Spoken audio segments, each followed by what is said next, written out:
ዛሬ በጅጅጋ ከተማ ነው የምንገኘው። ጅጅጋ ከጥቂት ጊዜ በፊት መተን የመጎብኘት እድል ነበረን።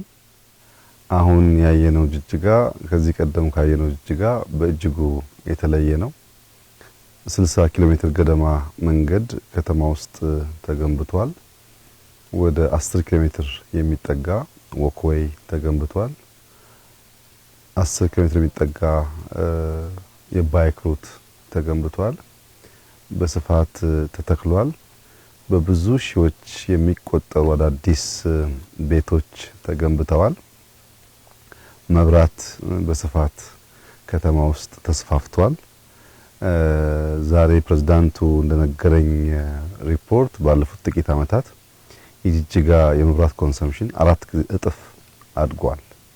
እና በመብራት በመንገድ በወክዌይ ባይክ ሩት በሃውሲንግ በብዙ ሺዎች ነው የተገነባው። እንዳያችሁ ከተማ በጣም ተሻሽሏል፣ አድጓል። የኮሪደር ዴቨሎፕመንት ያልነው ስራ በመፍጠር የጭስ አልባውን ኢንዱስትሪ በማነቃቃት የሰዎችን ያኗኗር ዘይቤ በማሻሻል እየተጫወተ ያለው ሚና በጣም ከፍተኛ ነው። እዚህ ጅጅጋ ላይ ያየነው ለውጥ በአዲስ አበባ ከምናቀው ለውጥ በምስራቁ የሀገራችን ክፍል ምናልባት በጣም ትልቁ ከተማና ትልቁ ስራ ሊሆን ይችላል። ይሄ በጣም ተስፋ ሰጪ ነገር ነው። የከተማ የማስዋብ ስራ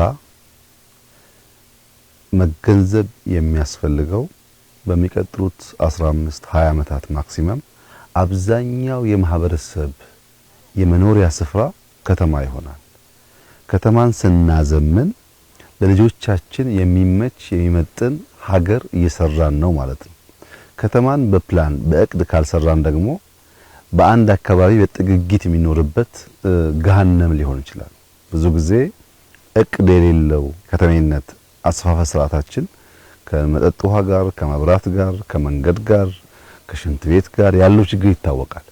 ከተሞቻችን ካልጠፋ ቦታ በወግና በቅጡ በፕላን ባለመገንባታቸው በብዙ ቦታ የችግር መንስኤ ሲሆን ይታያል። ከተሜነት የሚያስፈልገው ለተሳለጠ ሰርቪስ ነው። በቅርበት ሁሉ ነገር በምቾት ለማግኘት ነው። የልጆች ትምህርት ቤት፣ የጤና ተቋማት፣ ሌሎች መንግስት ሰርቪሶች፣ መብራት፣ መንገድ ለማግኘት ነው እንጂ የተጨናነቀ ኑሮ ለመኖር አይደለም። በዚህ ምክንያት ጅጅጋ ላይ የተሰራው ስራ፣ ሐረር ላይ፣ ድሬዳዋ ላይ የተሰራው ስራ በምስራቁ ክፍል የሚያመላክተው ምንድነው? ሰዎች ወደ አንድ ከተማ ብቻ ከመጉረፍ በየአካባቢያቸው የነሱን ባህል፣ የነሱን ታሪክ፣ የነሱን መልክ፣ የነሱን ጂኦግራፊ አቀማመጥ፣ የነሱን መልክዓ ምድራዊ ሁኔታዎች ከግምት ያስገባ የከተማ አመሰራረት ዘዴ ከተከተል ሰዎች በየአካባቢያቸው ስለሚኖሩ አንድ ከተማ ላይ መሰብሰብ ባህሪን ይቀንሳል። እና ከተማን ስናዘምን የምንሰራው ነገ የልጆቻችንን መኖሪያ ነው። ታዲያ እንደዚህ ያለውን ድንቅ ስራ ለምንድነው አንዳንዶች የማይቀበሉት? በተለይ ራቅ ካሉ አካባቢዎች ያለ እንደሆነ በቃ ለአፍሪካ ለኢትዮጵያ ያ የጨቀየው ያላማረው ነገር በቂ ነው ብሎ የሚያስቡ ሀገራት፣ ግለሰቦች፣ ቡድኖች ብዙ ጊዜ በደስታ ያዩት። አንደኛ እነሱም ለጥያቄ እየመጣባቸው ነው። እንኳን እናንተ አፍሪካ እንዲያደረገ ነውና ለምን አትሰሩ የሚባል ጥያቄ አለ። በሌላ መንገድ ደግሞ ለኛ በቂ ነው ብለው የማሰብ ችግር አለ። ለእንደዚህ አይነቱ ጆሮ ውስጥ አያስፈልግም። ለኛ ይበጀንን የሚያስፈልገን የሚጠቅመንን እኛን የምናውቀው ይበጀንን የሚያስፈልገንን ከኛ በላይ ለዜጎቻችን የሚያስብ ከኛ በላይ ለሀገራችን የሚቆጭ ከኛ በላይ የኛን ልማት የሚያስብ ኃይል አለ ብሎ መጠበቅ የዋህነት ነው። ያማ ቢኖር ለረጅም ዓመታት እንዲሆን ባልቀረን ነበር። ይሄ ጭስ አልባው የሚባለው የቱሪዝም ሴክተር ደግሞ አሁን እንኳን በሀገር ደረጃ ውጤቱ እየታየ ነው ያለው። እንግዲህ ሰምታችሁ ከሆነ ጅጅጋ ላይ 30 ገደማ ሆቴሎች የተገነቡ ናቸው። ይሄ የገበታ ለሀገር ስራችን ምናልባት በ3 ወር 4 ወር ሊመረቅ ይችላል።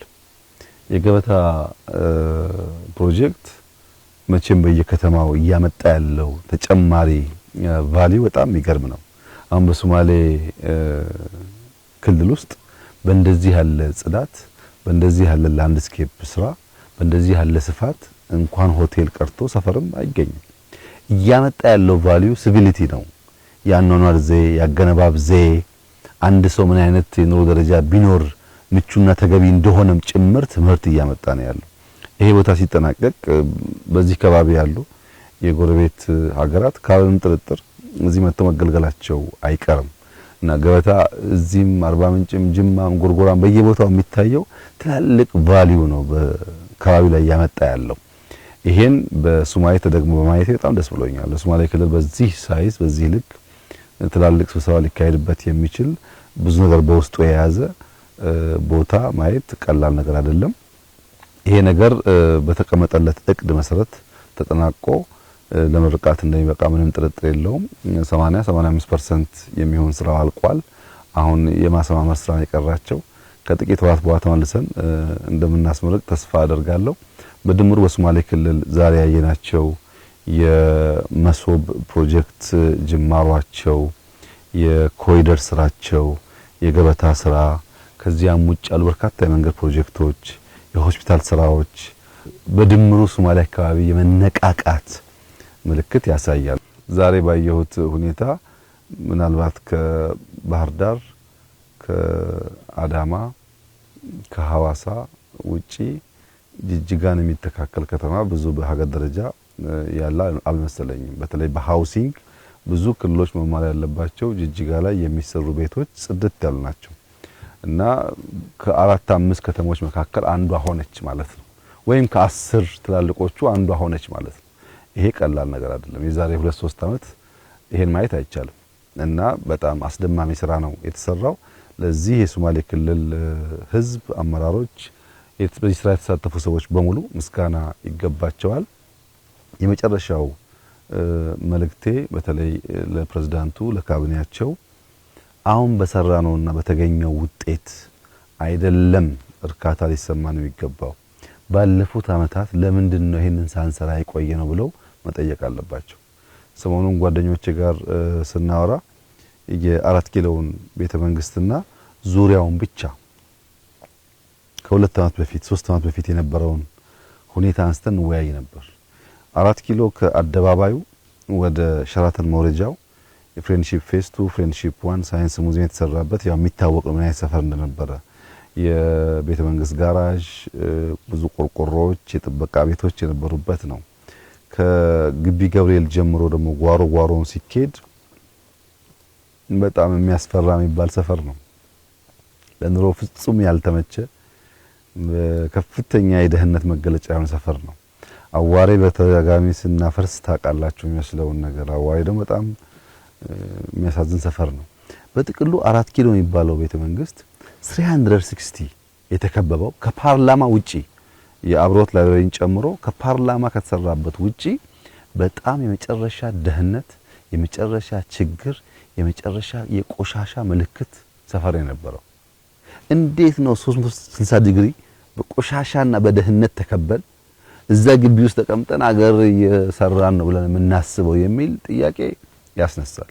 ለረጅም ጊዜ እዛ ቤት ስንቀመጥ በቅርብ ርቀት ያሉ የኛን ጎረቤቶች ህይወት መቀየር ሳንችል እዛ የተቀመጥንበትን ጊዜ በመቁጠር ብቻ አገር እየመራን ነው ብለን ማሰብ አስቸጋሪ ነው። አሁን በኢትዮጵያ ደረጃ ምንም ችግር የሚባል ጠፍቷል፣ ሁሉ ተገንብቷል የሚል መመጻደቅ ተገቢ አይደለም። ገና ብዙ ስራ ይጠበቅብናል። ቢያንስ ግን በምንኖርበት ሰፈር ውስጥ ያሉትን ከባቢዎች በሙሉ ከነበሩበት ደረጃ በከፍተኛ ደረጃ አሻሽለናል። ጅጅጋም ሲመጣ ይሄው ነው፣ ጎንደርም ሲኬድ ይሄው ነው፣ ሐረርም ሲኬድ ይሄው ነው፣ አሶሳም በልኩ ይሄው ነው፣ አርባ ምንጭም ይሄው ነው። ነገር ግን በየቦታ ያለን አመራሮች መጠየቅ ያለብን ነገር አሁን የተገኘው ድል ለምን ትናንት መሆን አልቻለም? መቆጨት ነው ያለብን። ይበልጥ ለመትጋት፣ ይበልጥ ለመስራት፣ ይበልጥ ለመልፋት እንጂ የእርካታ ምንጭ መሆን የለበትም። በእርግጥ በማንኛውም ሰው አይንና መለኪያ ዛሬ ያየነው ነገር ኢምፕሬሲቭ ነው። በጣም ደስ ይላል። ለውጡ በተለይ አምና ለመጣ ሰው በጣም ደስ ይላል። ግን ያ ደስታ የእርካታ ምንጭ ሆኖ ነገ ልንሰራ የሚገባንን ስራ የሚከለክል ከሆነ ጥፋት ነው እና እኔ ያለኝ መልእክት ጅማሯችን ጥሩ ነው። በትጋት በልፋት በእኛ ሪሶርስ በእኛ ድካም የዜጎቻችንን ህይወት ያኗኗር ዘዬ ለመቀየር እያደረግን ያለው ጥረት በጣም ተስፋ ሰጪ ነው። ነገር ግን ከሚጠበቅብን ደግሞ በጣም ሩቅ ስለሆን ሳንረካ ትጋት ጨምረን ልፋት ጨምረን ስራ ጨምረን ሀገራችንን እንስራ ነው። አሁን በከተማ ስራዎቻችን ምንም ጥርጥር የለውም በአፍሪካ ምልክትና ምሳሌ ተደርገን ተወስተናል። በቅርቡ በስንዴ ዓለም አቀፍ ሽልማት እንዳገኘን ይታወሳል። አሁን ደግሞ ሰሞኑን በደረሰኝ ዜና በግሪን ሌጋሲ እንደዚሁ ከዓለም አቀፍ የተባበሩት መንግስታት ተቋም ኢትዮጵያ ሽልማት አግኝታለች። በኮሪደሩም እንደዚሁ ብዙዎች ለመማር ጥያቄ ያቀርባሉ፣ መጥተው ይጎበኛሉ። ለብዙ አፍሪካ ሀገራት ምሳሌ የሚሆን ስራ ተጀምሯል ነው። ግን ከተሞቻችን መድረስ የሚገባቸው ቦታ አልደረሱም። ይሄንን ስራችን አይተው ሊያጣጥሉ የሚሞክሩ ሀገራት እና አንዳንድ ግሩፖች ደግሞ የእናንተን ስራ ስሩ፣ ይሄን ለኛ ተውልን። ይሄ ሀገር ባለቤት አለው፣ ህዝብ አለው፣ ራሱን የሚወድ ራሱን የሚያከብር መለወጥ የሚፈልግ ህዝብና መንግስት አለው። ለኛ ተውልን ስራችንን ነው መልእክቴና ተባብረን በርትተን እንስራ። የጀመርነው መንገድ በጣም ተስፋ ሰጪና ውጤታማ ነው። አስደሳች ስራ ነው። ሳንታሰር ሳንቆም በርትተን ብንለፋ የበለጠ ያማረ የተዋበ በብዙዎች አይን የሚደነቅና የሚመሰገን ሀገር ለመስራት እድል አለን ብዬ አስባለሁ። በጣም ጥሩ ስራ ነው። እጅግ አድርጌ አመሰግናለሁ።